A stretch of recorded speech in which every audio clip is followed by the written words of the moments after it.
Hey guys, welcome back to my channel sketchy dream. आप देख रहे हैं स्टिल विद यू एपिसोड 5।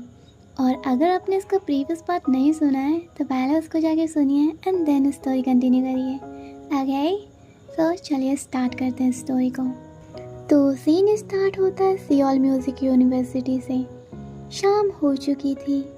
जून को बहुत लेट हो गया था घर जाने में। प्रैक्टिस हॉल ऑलमोस्ट खाली हो चुका था। सिर्फ एक पियानो कॉर्नर में रोशनी के नीचे चमक रहा था। जून अपने वॉयलिन केस को टाइटली पकड़े बैठी थी। उसकी उंगलियों का ट्रैम्बलिंग क्लियरली दिख रहा था। जून के अंदर कुछ अलग ही तूफान चल रहा था।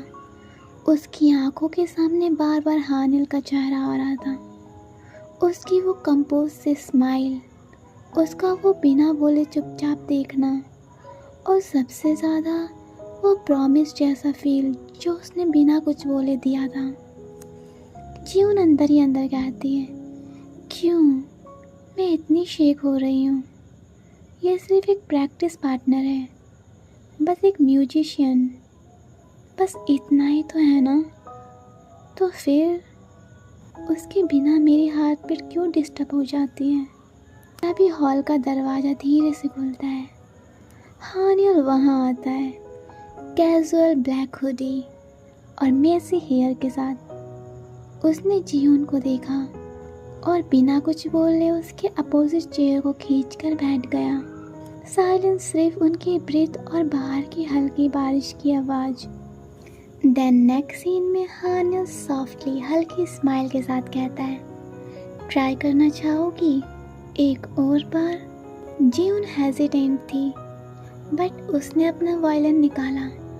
उसकी बहुत ट्रैम्बल कर रही थी, पर जब उसने पहला नोट प्ले किया तो हॉल भर गया एक ऐसे साउंड से जिसमें दर्द भी था और एक रो हॉनेस्टी भी। हानिल ने अपनी फिंगर पियानो पर रखी।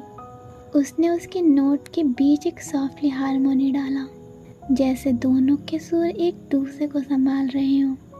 जीवन की आंखों में एक पल के लिए आंसू आ गए। सी ऑलमोस्ट स्टॉप्ड प्लेइंग। हानियल ने बिना उसकी तरफ देखे सॉफ्टली कहा, डोंट स्टॉप। अगर तुम रुकोगी तो मैं भी रुक जाऊंगा। वो लाइन जीवन के दिल के किसी गहरे कोने तक चली गई। उसने अपने सुर और तेज कर दिए। अब उनकी धुन एक दूसरे से बात कर रही थी, जैसे दोनों अपने दर्द को शब्दों में नहीं सुरों में बयां कर रहे हों। The next scene after the music, धुन खत्म होती है। साइलेंस फिर से आ जाता है, पर इस साइलेंस में पहले जैसा ऑकवर्डनेस नहीं थी। ये साइलेंस कंफर्टेबल था, हीलिंग था। जीवन अपना वायलिन पैक करने लगती है।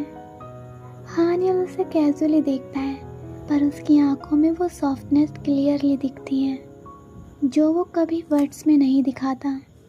हानियल कहता है, तुम्हारे नोट्स अजीब हैं। जून थोड़ा हर्ट होकर कहती है, अजीब? हानिल सॉफ्ट स्माइल के साथ कहता है, हाँ अजीब, क्योंकि उनमें सच्चाई है। बहुत कम लोग प्ले करते वक्त अपनी सोल एक्सपोज कर पाते हैं। तुम करती हो। जून फ्रीज हो गई। उसके लिए ये पहली बार था किसी ने उसके म्यूज़िक को इतना डीपली फील किया हो।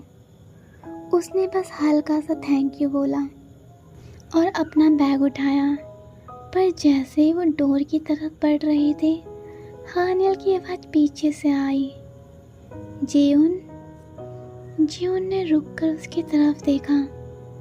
हानियल सीरियस टोन में कहता है, अगर कभी तुम्हें सिर्फ साइलेंस चाहिए हो, मैं हमेशा तुम्हारे पास बैठ सकता हूँ, विदाउट आस्किंग एनीथिंग। जून ने उसे देखा। उसके दिल की धड़कन फास्ट हो गई। वो बस हल्की सी स्माइल देती है और हॉल से निकल जाती है। देन नेक्स्ट सीन में उस रात जी अपने डॉर्म के रूफ टॉप पर बैठी थी। She was staring at Seoul city lights. उसके दिमाग में बार बार हानिल की बातें गूंज रही थी, विदाउट आस्किंग एनीथिंग। जून के लिए साइलेंस हमेशा एक दूसरे कर्ज था। ऑर्फनेज के दिन, लॉनलीनेस, कोई सुनने वाला नहीं, लेकिन आज एक लड़का उसे कह रहा था कि साइलेंस भी एक कंपेनियनशिप हो सकता है। उसकी आंखों में आंसू आ गए, पर इस बार वो आंसू सिर्फ दर्द के नहीं थे, एक स्ट्रेंज वार्मथ थी। देन दूसरी तरफ हानिल अपने अपार्टमेंट के अंदर पियानो पर बैठा था। उसके सामने एक पुराना फ्रेम फोटो रखा था, एक यंग गर्ल और एक लड़का उसके साथ। उसके फिंगर फोटो के ग्लासेस पर रुक गए। हानिल धीरे से कहता है, यही तो तूने कहा था ना कि म्यूजिक हील करेगा। Maybe she is the one who can. Hanil के चेहरे पर एक हैवी गिल्ट और पेन था, जो दुनिया को दिखाता नहीं पर अंदर से उसे तोड़ रहा था। देन अगले दिन यूनिवर्सिटी के कॉरिडोर में दोनों काम चलते हुए एक दूसरे से टकरा जाते हैं। दोनों ऑकवर्डली रुक जाते हैं। हानिल बस उसे शॉर्ट नोट देता है और बिना बोले चले जाता है। जीवन उसे देखती रहती है, फिर धीरे से कहती है, Why does your silence feel louder than my own heartbeats? So guys, ये एपिसोड तो यहीं एंड होता है। नेक्स्ट पार्ट देखने के लिए like share comment and don't forget to subscribe button. So bye bye.